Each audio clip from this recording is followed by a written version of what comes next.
Mientras que la gobernanza de datos / inteligencia artificial, cómo este uso y análisis de datos está ayudando a la transformación institucional y de las personas. Y cómo esto está impactando en mejorar la calidad de vida de las ciudades. Son estas reflexiones que tienen mucho que ver incluso no tanto con lo técnico, filosófico y lo político. Tengamos en cuenta toda esa esfera, ¿no? Sociopolítica. Y tenemos la otra esfera ya más de aplicaciones. Creemos que la inteligencia artificial, al ser una herramienta excelente para identificar patrones de distintos fenómenos sociales, culturales, políticos, etcétera, puede servir para apoyar a la formulación de políticas públicas para la ciudad y para el territorio. CITELAB Podcast. Damos la bienvenida a nuestro cuarto episodio de podcast, a nuestra comunidad de oyentes de CITELAB Podcast. Estamos muy contentos ya en nuestro cuarto episodio de podcast. Esto va súper bien.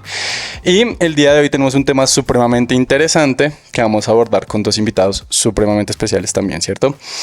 Pero para introducirnos a este tema que a muchos les dará, digamos, susto, hay gente que le tiene un poco de respeto al tema que vamos a trabajar, otros sienten cierta cercanía con el tema y les parece muy interesante. Y es si puede la inteligencia artificial ayudarnos a entender y mejorar nuestras ciudades.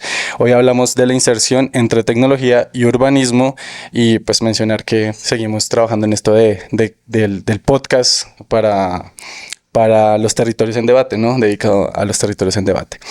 Entonces, ¿cómo estás, Dianita? ¿Cómo te va? Juli, ¿cómo va todo? Muy bien, muy bien. Entonces, hoy tenemos unos también súper invitados. Tenemos a Estefanía Torres, es una colega investigadora de la Maestría de Estudios Urbanos. Bienvenida, Estefi. Y a Pablo Cabrera, coordinador de investigaciones de Flaxo Ecuador. Bienvenidos a este nuevo episodio.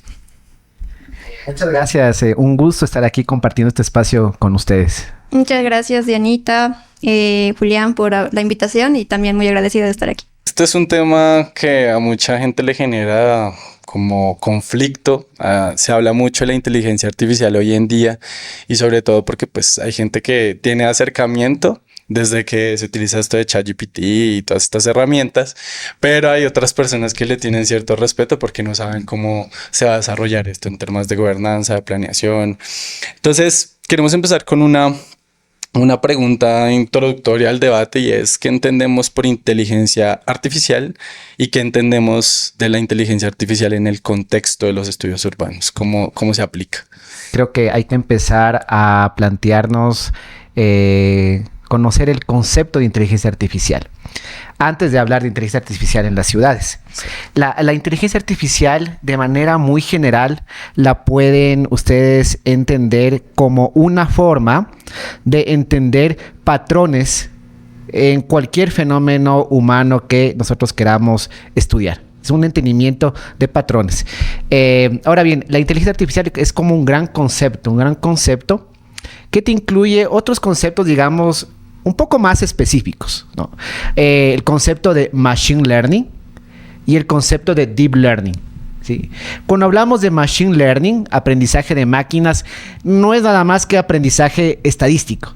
Es decir, si los oyentes tal vez en sus estudios de pregrado, de posgrado, alguna vez hicieron un análisis de regresión, un modelo de regresión, ya es machine learning.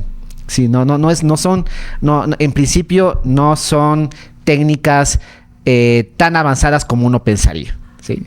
Y el otro concepto es deep learning o aprendizaje profundo, que se basa así en redes neuronales que, si bien su concepto matemático fue desarrollado desde hace décadas, solamente en los últimos años hemos experimentado una implementación masiva de redes neuronales artificiales para, de nuevo, resolver distintas problemáticas. ¿Qué entendemos por inteligencia artificial en el contexto de estudios urbanos? Son como todas estas series de métodos que engloban técnicas y que las técnicas engloban algoritmos que funcionan como herramientas para los estudios urbanos. Como un ejemplo sería para predicciones, para pronóstico, digamos, en el ámbito de la movilidad será para predecir las mejores rutas que puede tomar una ambulancia a un hospital, como para puntualizarlo, ¿no? Y que sea algo más entendible.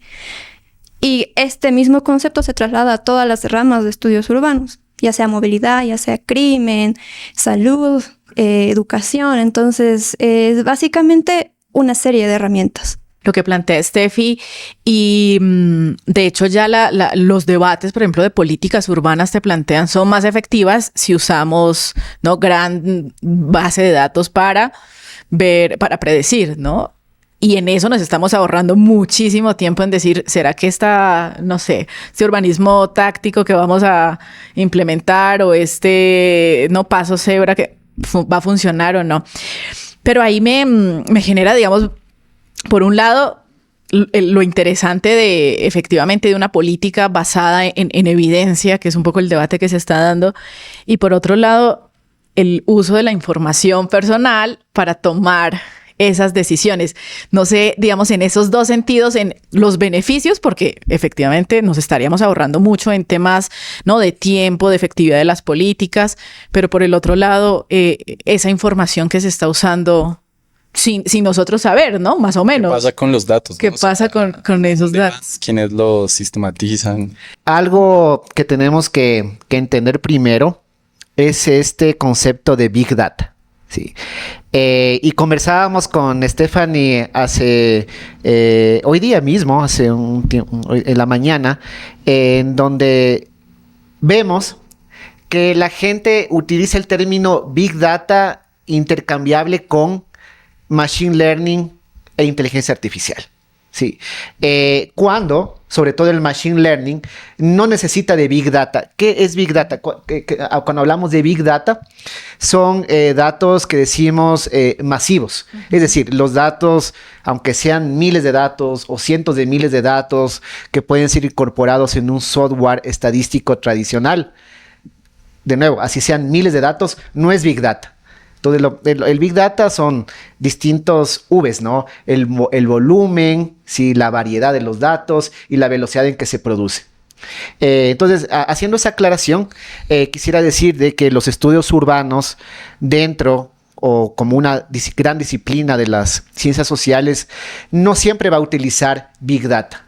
Sí, aunque, como dices, Dianita, los datos masivos van a ser y cada vez van a ser más importantes en el entendimiento de las ciudades. Habría que explorar cómo nos puede apoyar a una mejor planificación, pero al menos nos están ayudando a entender mejor las ciudades. Sí, y justamente, gracias por la aclaración, Pablo.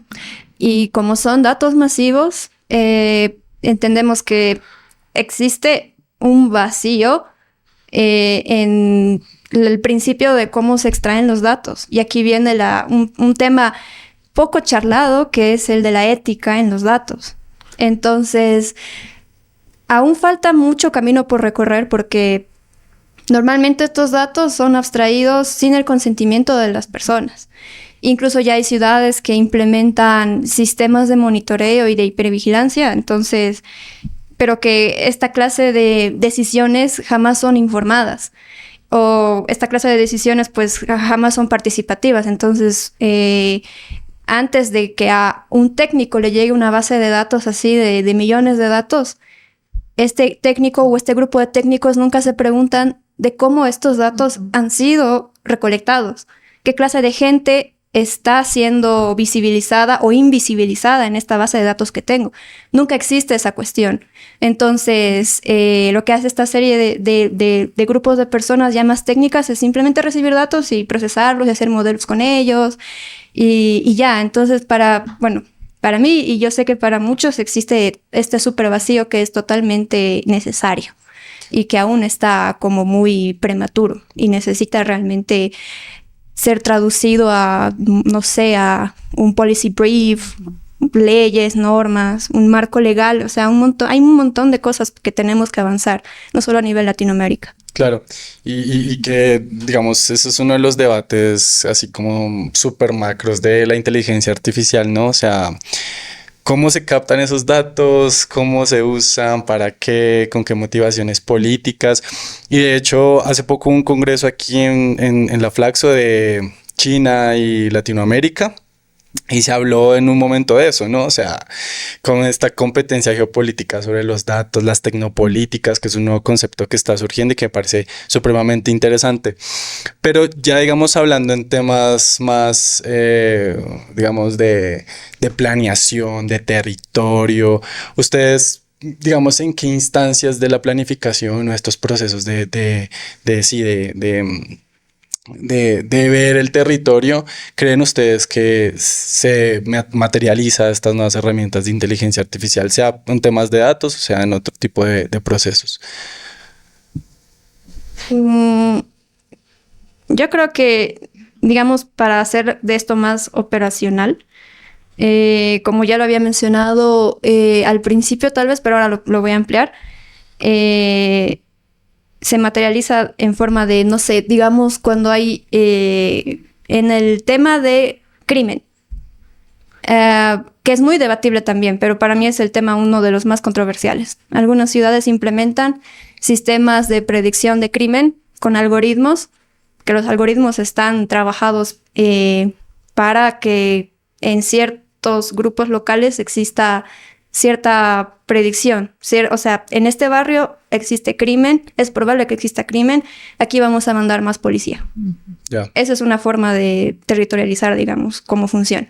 ¿Cuál es la problemática de que cómo decide el algoritmo que ahí va a ocurrir un crimen? Utiliza datos históricos policiales que ya están sesgados, porque la policía también comete sesgos, tanto raciales como con migrantes, de género, con un montón. Comete un montón de sesgos y ¿qué hace la inteligencia artificial? Replica y reproduce esos sesgos y va a ir a criminalizar un barrio que no necesariamente tiene que ser criminalizado y no necesariamente necesita intervención de ese tipo. Entonces es, digamos, un ejemplo súper rápido que yo puedo dar. No sé, Pablo. Sí, Estefan y yo abogamos por el uso de la inteligencia artificial. Sí. Creemos que es importante, pero tenemos que tomar en cuenta justamente mucho estos contextos éticos de la inteligencia artificial. Y en ese sentido también vale la pena mencionar de que ahora se habla de ciudadanos como sensores. ¿Por qué? Porque tenemos el teléfono inteligente, tenemos algunos de los relojes inteligentes que van recopilando datos hora tras hora, día tras día, y eso generalmente se está yendo a alimentar las bases de datos de las grandes corporaciones. Sí. Ahora bien, yo creo que el reto aquí es aprovechar estos datos que se están produciendo desde una visión humana e institucional, desde lo local, desde las ciudades. Sí, el cómo hay que pensar, hay que plantear estrategias adecuadas, pero creo que eso es muy necesario, cómo incorporar dentro de una visión de gobierno de la inteligencia artificial y de gobernanza de la inteligencia artificial dentro de las ciudades. Cuando hablamos de gobierno de la IA, tiene mucho que ver con el gobierno de datos. Es decir, hacia cómo se producen los datos, como dice Stephanie, hacia dónde se van esos datos, qué estándares de publicación tiene y quién los va a manejar. Mientras que la gobernanza de datos / inteligencia artificial es cómo este uso y análisis de datos está ayudando a la transformación institucional y de las personas. Y cómo esto está impactando en mejorar la calidad de vida de las ciudades. ¿Sí? Entonces, son estas reflexiones que tienen mucho que ver, incluso no tanto con lo técnico, sino incluso con lo filosófico y lo político, ¿sí? Que es muy interesante. Entonces, tengamos en cuenta toda esa esfera, ¿no? Sociopolítica, como decías, y tenemos la otra esfera ya más de aplicaciones, como decía Stephanie, creemos que la inteligencia artificial, al ser una herramienta excelente para identificar patrones de distintos fenómenos sociales, culturales, políticos, etcétera, puede servir para apoyar a la formulación de políticas públicas para la ciudad y para el territorio. Y ejemplos así bien concretos, Stephanie ya mencionó, ¿no? Cómo podemos realizar predicciones de dónde puede haber mayor tasa de crimen. Podemos nosotros también identificar cuáles son los patrones de movimiento, tanto de personas como de autos, o sea, los patrones de movimientos sociales para, por ejemplo, determinar cuál es la ubicación ideal, óptima de un centro de salud en la ciudad. Saben que ya grandes corporaciones, entiendo que Supermaxi, si no me equivoco, utiliza datos de telefonía celular para entender mejor el patrón de movimiento de personas en una ciudad y según esos datos decidir dónde van a poner el próximo supermercado. Yeah. Eso lo está haciendo la esfera privada, pero ¿por qué no lo hacemos también desde la esfera pública? ¿Por qué los gobiernos nacionales y locales también utilizan estos datos para decidir la ubicación óptima de escuelas, de colegios, servicios de salud, etcétera, ¿no? Y fíjate que un poco, una parte que ahora mencionaba Steffi, justo lo que tú mencionabas al final, y es que yo creo que revolucionó también como y que amplió este debate, y fue lo que pasó con Facebook, ¿no? Y Cambridge Analytica. Y justo me genera ahora un poco lo que planteaba Steffi sobre la ética y lo que planteabas tú sobre el uso de datos, y es, bueno, efectivamente, ese uso de datos fue, digamos, utilizado para una campaña o para, ¿no?, favorecer esa campaña, una campaña política en específico. Y yo creo que también estoy muy de acuerdo con Pablo, porque si hacemos una política pública y el fin de una política pública es cambiar el comportamiento de una población objetivo, ¿no? Y en el mejor sentido, por supuesto. Es como tenemos que cambiar el modo en que actúa, digamos, el peatón, pero también quien está en el auto, quien maneja el bus, digamos. Y esos son cambios de comportamiento que son muy difíciles de lograr en nuestros contextos. La inteligencia, digamos, en ese uso que ustedes, digamos, que se plantearía como el uso que deberíamos darle a la inteligencia artificial, y los gobiernos locales, habría un mecanismo de decir, sí, hay una forma de cambiar el comportamiento, así como, digamos, se hizo en un momento una forma de elegir a un candidato, hay una forma de elegir, de cambiar ese comportamiento de la población de la mejor manera, nuevamente, con límites, con ética. Se ha pensado, digamos, se ha hablado en esos debates de inteligencia artificial alrededor de cómo cambiar el comportamiento de la población. Entiendo que sí. Y sí. Obviamente está basado en evidencia. Si pasó con Cambridge Analytica y aquí rastrearon perfiles de potenciales votantes e hicieron que los no votantes se convirtieran en potenciales votantes, se puede traducir eso al bien, a hacer que cierto grupo de gente se comporte de otra forma, pero para el bien. Yo estoy muy segura de que sí se puede. No te puedo decir qué hacer ni qué pasos seguir. Es una pregunta muy, muy loca la que acabas de hacer, pero yo sí soy muy fiel creyente de que eso es muy posible. Desde mi perspectiva y de lo que conozco, lamentablemente no se ha estado usando para el bien. Como tú dices, Dianita, se ha utilizado sobre todo para manipulación política en los últimos años, ¿no? De hecho, hemos estado investigando también cómo a través de, sobre todo con el uso de redes sociales, la extrema derecha, desde hace más de 10 años, ha ido penetrando mucho más fuerte en la esfera digital y mediante ciertas estrategias virtuales, ha ido captando cada vez más personas hacia ese espectro ideológico. Pero bueno, esa es una discusión más de estudios políticos. Lo que creo que podría como recalcar en este punto de la conversación es de que, y pensando ya en política y planificación territorial, que no necesariamente en una ciudad inteligente, o si hablamos en términos de inglés, Smart City, tiene que ser tecnológica. ¿Sí?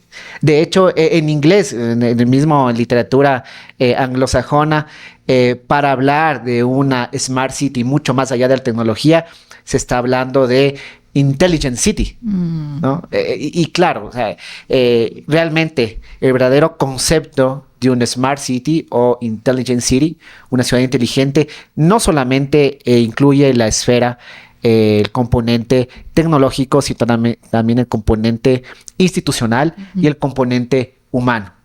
¿Sí? Es decir, si no hay una adecuada cohesión social en una ciudad, no va a haber ciudad inteligente nunca por más tecnología que tengas. ¿Sí? Si es que los niños se sienten inseguros en una ciudad, no va a haber ciudad inteligente por más tecnología que tengas. Si no tienes parques adecuados para la gente, accesibles, no va a haber nunca ciudad inteligente. ¿Sí? La tecnología ayuda, pero la verdadera inteligencia va más allá de lo tecnológico. San Diego, por ejemplo, como una política de Smart City, obviamente implementó tecnología con los dashboards de monitoreo de incendios, contaminación, etcétera. Pero, por ejemplo, una política clave de ellos fue impulsar una biblioteca pública con libros físicos para que la gente lea.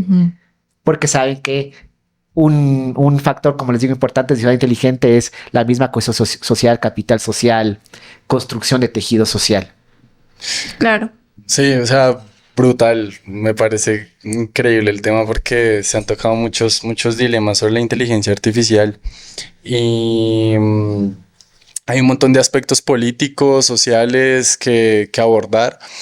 Yo creo que también la gente, digamos, estaría muy interesada en saber, por ejemplo, cuáles han sido quizás estos productos de la inteligencia artificial que son así supremamente innovadores, que hoy en día están modificando precisamente estos temas en la planeación o en la misma relación entre los ciudadanos y la ciudad.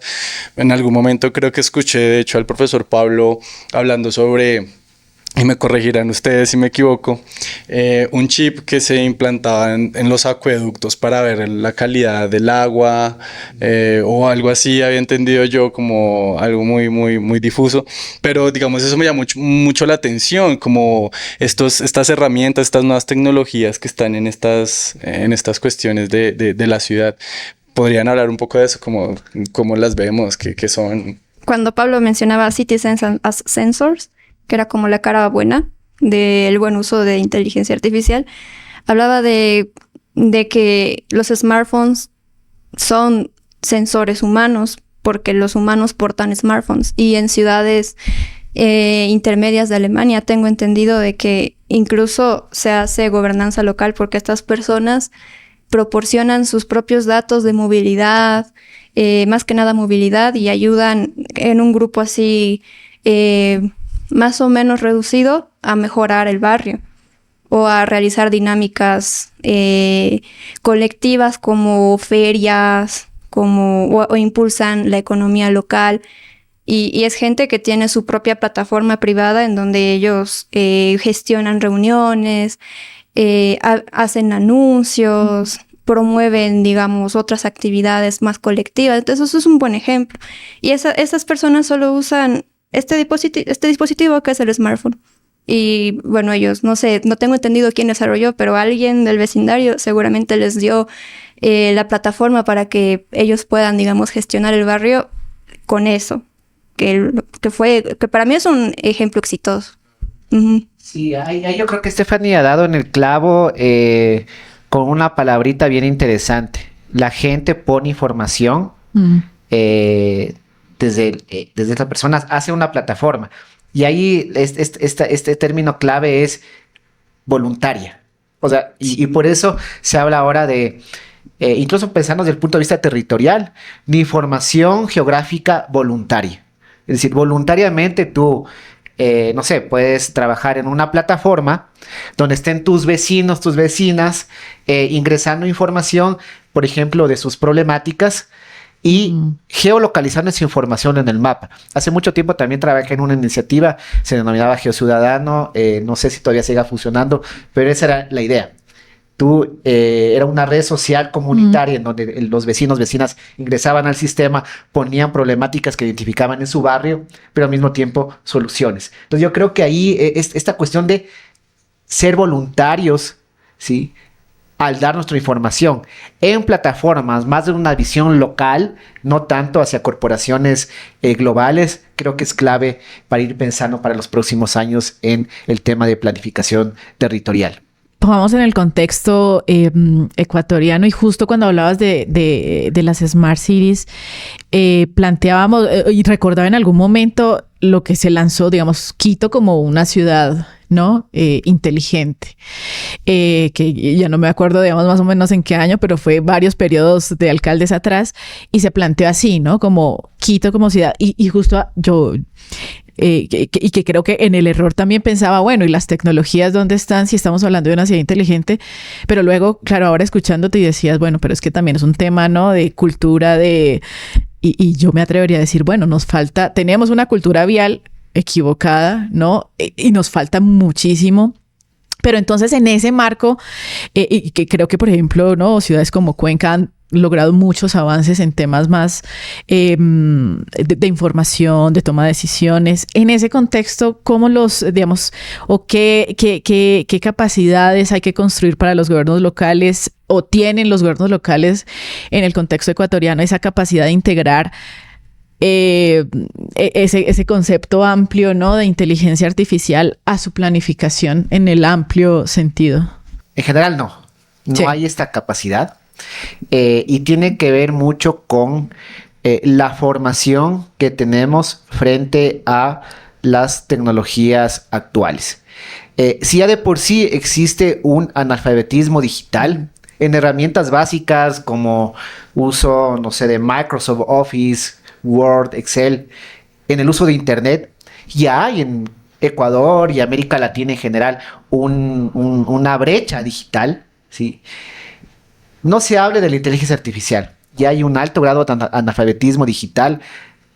El analfabetismo en inteligencia artificial es mucho más grande. Uh-huh. Entonces, creo que hay un desconocimiento general de estos temas en la sociedad y por ende en las capacidades locales, técnicas que tienen los gobiernos.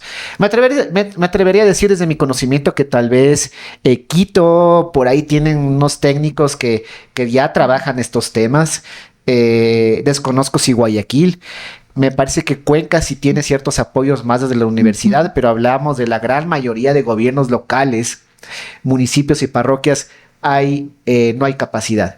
Y esta problemática se acentúa tomando en cuenta de que muchos gobiernos locales, como son muy chiquitos, prácticamente todo su presupuesto se va en los sueldos del staff del gobierno local y no va a quedar ningún dinero para inversión, ni siquiera para servicios básicos como agua potable, alcantarillado, peor para la infraestructura que se necesita para correr inteligencia artificial, ¿no? Ninguna intervención de ningún gobierno local en cuanto a IA funciona sola. Y también me atrevo a decir que funciona tanto con el ámbito académico, universidades, con el ámbito público, que ya serían los mismos gobiernos locales, pero también con el ámbito privado. Es como la trifuerza. Entonces, muchos gobiernos, digamos, no tienen esta cooperación con universidades y al mismo tiempo no existe esta cooperación con lo privado, entonces no hay como esta sinergia. Entonces es muy imposible hablar de IA, digamos, sin este tipo de colaboración. Y bueno, solo quería decir eso. Bueno, muchas gracias. Y vamos a una pequeña pausa. Cuando volvamos vamos a resolver precisamente esa pregunta de la vinculación entre estos actores institucionales, académicos y la inteligencia artificial. Ya volvemos. Chequea este y otros contenidos de nuestro canal de YouTube en la sección Podcast. Y ahora también los contenidos de Flaxo Radio en Spotify. flaxoradio.es.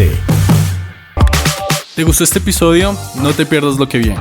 Suscríbete a nuestro podcast en Spotify y YouTube. Búscanos como Flaxo Radio CITELAB. Puedes seguirnos en Instagram como @CITELAB para estar al tanto de los nuevos episodios, contenido exclusivo y mucho más. CITELAB, construyendo capacidades para la innovación pública.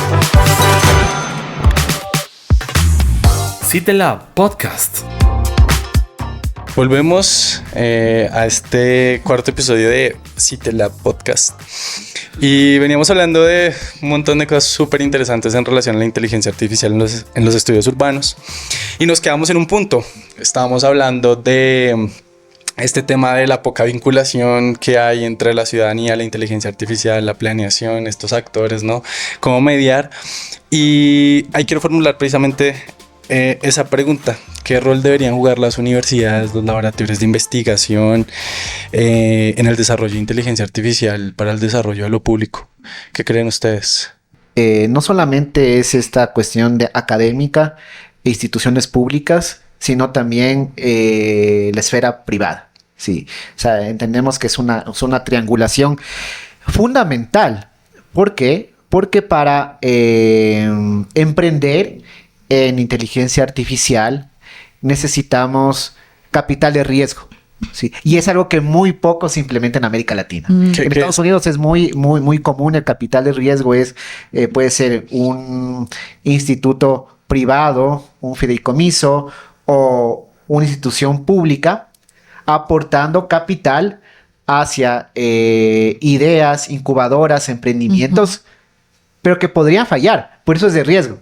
Entonces, el inversor podría perder su capital inicial, pero si es que el emprendimiento es exitoso, va a haber beneficios a largo plazo. Y lamentablemente en Ecuador y en América Latina tenemos muy poca inversión de capital de riesgo. Yo creo que ese es y cuando hablamos de lo público, debatimos y conversamos muy poco sobre esta parte importante de impulsar emprendimientos tecnológicos en América Latina que después van a crear sinergias muy positivas para resolver problemáticas territoriales. También, hablando de inteligencia artificial, es interesante cómo capacidades locales, humanas, institucionales, a veces no estamos logrando seguir el mismo ritmo de desarrollo tecnológico que está teniendo la inteligencia artificial. Y eso se traduce en que leyes, normas, políticas, no le va a seguir el paso. No lo está siguiendo el paso en Europa, a pesar de que Europa son los más desarrollados en normativa sobre inteligencia artificial. No le están siguiendo el paso. No le está siguiendo el paso Estados Unidos con la filosofía de Silicon Valley. Avanza lo más rápido que puedas, no importa que rompas cosas. Sí. Exacto. Y en América Latina es casi inexistente esta cuestión. Por eso, no recuerdo ahorita el nombre, se ha planteado crear espacios con esta unión privada, pública y emprendimiento para aportar capital de riesgo, ¿sí? Generar incubadoras de innovación y al mismo tiempo tener ciertas libertades fuera de normas, ¿sí? Pero con el control político y estatal. ¿A qué me refiero? Puede ser que en un país no existan unas normas o leyes lo suficientemente desarrolladas para abarcar ese emprendimiento, esa innovación que se está planteando. No importa, en ese espacio eres libre de hacerlo, pero sí tienes que tener, unos ojos del Estado, de lo público, viendo que no haya faltas éticas, ni tampoco cuestiones que puedan afectar en general a la gente, ¿no? Y ya para ir cerrando, a mí me gustaría un poco que nos contaran y para quienes nos oyen y ven por nuestras redes también, ¿qué está haciendo Flaxo en este contexto de los laboratorios, ¿no? En temas de inteligencia artificial como aporte, digamos, a todo esto que hemos discutido y un poco también que siempre les hemos contado ahora en estos episodios en el marco de esta maestría en estudios urbanos que incorpora la inteligencia artificial como un elemento clave para comprender, para tomar decisiones, en que estamos avanzando, digamos, ese aporte de Flaxo a estos debates. Sí, gracias, Dianita, por la pregunta. De hecho, creemos que la alfabetización en inteligencia artificial es fundamental en la sociedad y obviamente para Flaxo. En ese sentido, lo que ha hecho la coordinación de investigación en Flaxo es crear el programa de innovación e inteligencia artificial de Flaxo. Al momento, este año, centrado en dos componentes. Un primer componente de capacitación interna para profesores y para estudiantes tanto de maestría como de doctorado, ¿sí? Implementar una serie de cursos talleres muy hands-on, ¿no? Se aprende conceptos y enseguida se va a la práctica. Y A veces bromeamos que queremos ser una suerte de evangelizadores de la IA dentro de Flaxo, porque es un tema muy desarrollado en ciertas disciplinas más cuantitativas, pero muy poco en disciplinas de las ciencias sociales. Y queremos enamorar de alguna manera al antropólogo visual, al sociólogo, en el sentido que vean a la inteligencia artificial no como en un sentido humano contra máquina, sino que simplemente pueden utilizar estas tecnologías para acelerar su trabajo, lo que les demoraría, por ejemplo, no sé, 10 días de procesamiento de datos, tal vez sea 10 horas, ¿sí? Y el otro componente que tenemos es justamente el de brindar apoyo a ciertos proyectos de investigación de Flaxo que identifiquen que necesiten herramientas de inteligencia artificial para poder desarrollar sus actividades, ¿no? Entonces tenemos este componente de capacitación y este otro componente de apoyo técnico a proyectos de Flaxo. Yo creo que tendríamos más. Un montón de tiempo para desarrollar muchos temas. Queremos agradecerles a ustedes, Estefanía, Pablo, por estar en este espacio. Es muy importante democratizar este tipo de conocimientos, que muchas personas puedan acceder, conocer, saber. Y bueno, nos veremos en una próxima ocasión. Esto fue CITELAB Podcast. Gracias, Diana, por estar aquí presente. Hasta la próxima, Juli. Gracias. Y nos veremos. Hasta luego. Gracias por la invitación. Gracias. Chao.